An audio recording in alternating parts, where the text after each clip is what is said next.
Matagal ng planong extend ang MRT mukhang matutuloy na raw. Kasabay nito, ang planong gawing iisa na lang ang ticket para sa LRT at MRT. Live mula sa Quezon City may report si Bam Alegre. Bam? Jiggy, iisang ticket na pwedeng magamit sa MRT at LRT at hindi na kailangan pang ilabas sa pitaka, itapat lamang sa scanner ay mababasa na. Yan lamang yung ilan sa mga sinusulong ng pamahalaan. At itong ticket na to, posible pang magamit sa karagdagang linya ng tren, ang MRT7. Narito ang ulat. Ang kahabaan ng Commonwealth Avenue sa Quezon City, isa lang sa dadaanan ng pinaplanong MRT7. Isang linya ng tren na mag-uugnay sa San Jose del Monte City, Bulacan, Tala, Caloocan at Novaliches, Fairview, Batasan at Diliman sa Quezon City. Magtatapos ito sa mga istasyon ng tren sa North Avenue. Matagal na ito dapat nasimulan pero ngayon lang nagkabasbas ng Department of Finance.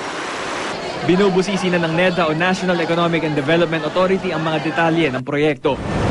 Bahagi ang MRT7 ng planong iugnay ang linya ng ating mga tren. Ididikit ito sa MRT3 na nakaugnay na sa LRT2 at dito sa LRT1. Magkakaroon din daw ng LRT Line 1 extension na aabot hanggang Cavite. At para hindi raw mahirapan ang mga pasahero, isusulong din daw ang Unified Ticketing System. Sa sistemang ito, isang uri ng ticket na lang ang kailangang bilhin para makasakay ng tren. Mapa LRT1, LRT2 o MRT3, tatanggapin ang inyong ticket.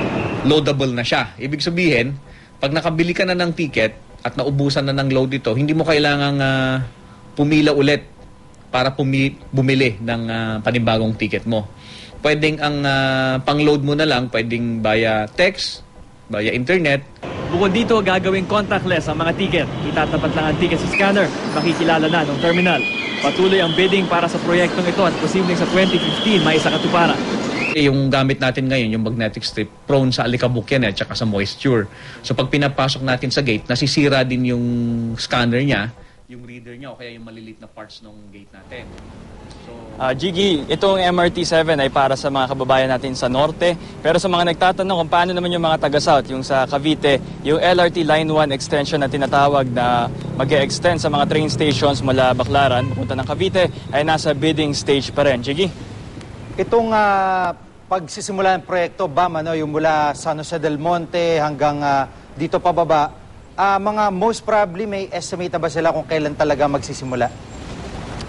Sabi nila hindi daw ito lalampas daw ng 5 taon. Pero as of now, wala pa tayong definite na timetable dahil itong proyekto ng MRT7 ay kasalukuyang nasa NEDA at ito yung magbubusisi kung ano nga ba yung timetable na dapat harapin nito MRT7.